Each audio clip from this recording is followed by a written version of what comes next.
지난 몇몇 영상에서 고분자 전해질을 사용하여 최초로 반고체 전지를 생산했던 프랑스의 블루솔루션, 올해 말 컨덴스 배터리라고 불리는 요기 고분자 기반의 반고체 전지 생산을 선언한 중국의 CATL, 그리고 2026년 황화물계 고체 전해질을 사용하고 무음극 형태의 배터리 구조를 채택하여 시생산을 선언한 대한민국의 SDI의 전고체 전지에 대하여 알아봤습니다. 오늘은 짧은 영상을 통하여 요즘 매스컴에 심심치 않게 등장하는 미국의 팩토리얼 에너지라는 스타트업에 대하여 알아보겠습니다. 이 회사는 지금으로부터 10년 전인 2013년에 설립이 되었는데요.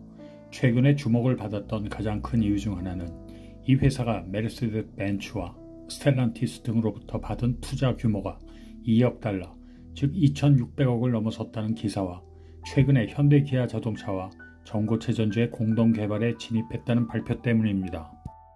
그 정도 규모의 투자를 끌어모았다는 사실과 현대 자동차가 이들과 공동 개발에 진입했다는 것은 당연히 이들의 기술을 주목해봐야 할 의미가 있다는 것입니다.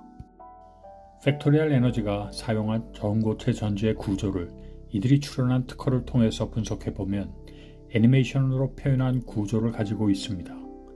가장 큰 특징은 고체 전해질로 에폭시 계열의 고분자를 기계적 강도를 유지하기 위하여 뼈대로 사용했다는 점입니다. 아마 이 영상을 보시는 분들의 대부분은 에폭시 고분자를 사용해본 경험이 있으실 것이라 생각합니다. 두 가지로 구성된 액체 상태의 물질을 혼합한 후 열을 가하거나 자외선을 쬐어주면 굳어버리는 성질이 있게 고안된 것으로 강력한 접착제로 널리 사용하고 있는 물질입니다. 이들은 바로 그런 특성을 가진 물질을 리튬이온 전도도를 가질 수 있게 분자 구조를 변형시켜서 고체 전해질로 사용하고 있는 것입니다. 그러므로 이런 방식을 사용하면 공정이 상대적으로 단순해지게 됩니다. 양극재를 액체 상태인 에폭시 조성물과 혼합한 후 알루미늄 집 전체에 코팅하고 열을 가하거나 자외선을 조사하여 경화시키면 양극재층이 형성됩니다.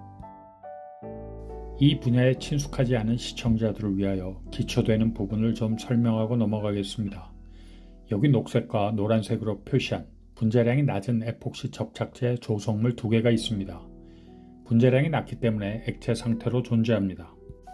그리고 각각의 물질은 어두운 곳에 저온 보관하면 안정하지만 이 둘을 혼합하는 순간 반응이 일어나기 시작하며 열이나 자외선에 의하여 그 반응이 촉진될 수 있습니다.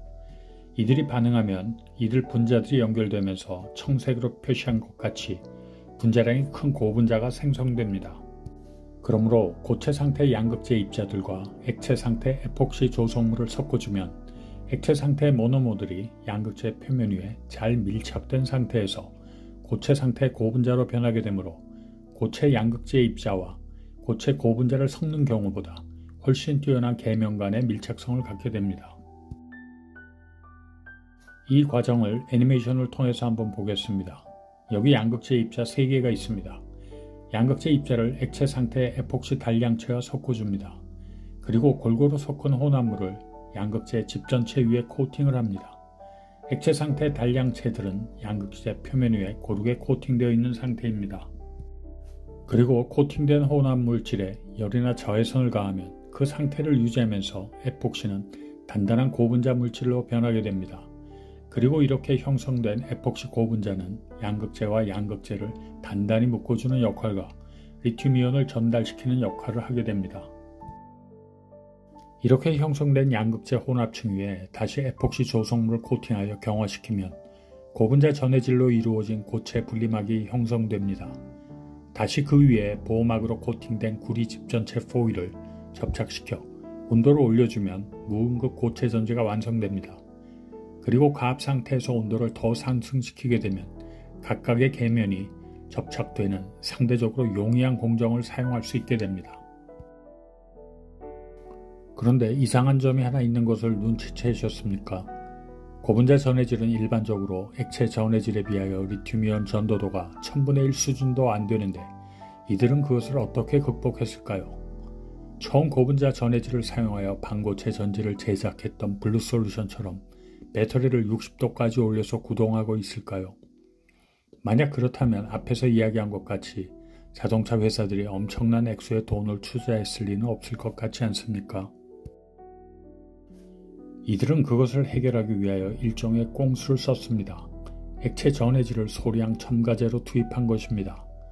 특허상으로 보아 고분자 전해질의 5에서 10%의 정도의 양을 투입한 것 같습니다.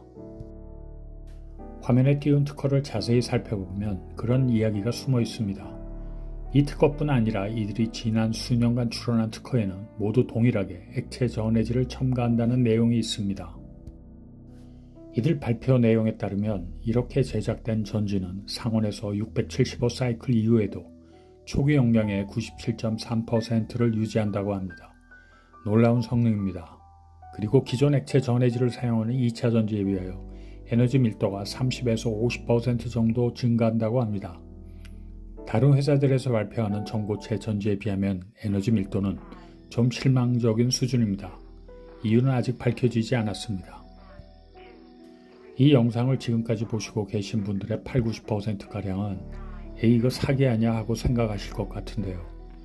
그런데 이걸 그냥 꽁수나 사기로 치부하기에는 상황이 좀 심상치 않게 돌아가고 있습니다. 다음 영상에서는 그 심상치 않은 상황에 대하여 이야기하고자 합니다. 구독과 알림 설정을 통하여 그 영상을 꼭 보시길 바랍니다. 오늘은 여기까지입니다. 안녕히 계십시오.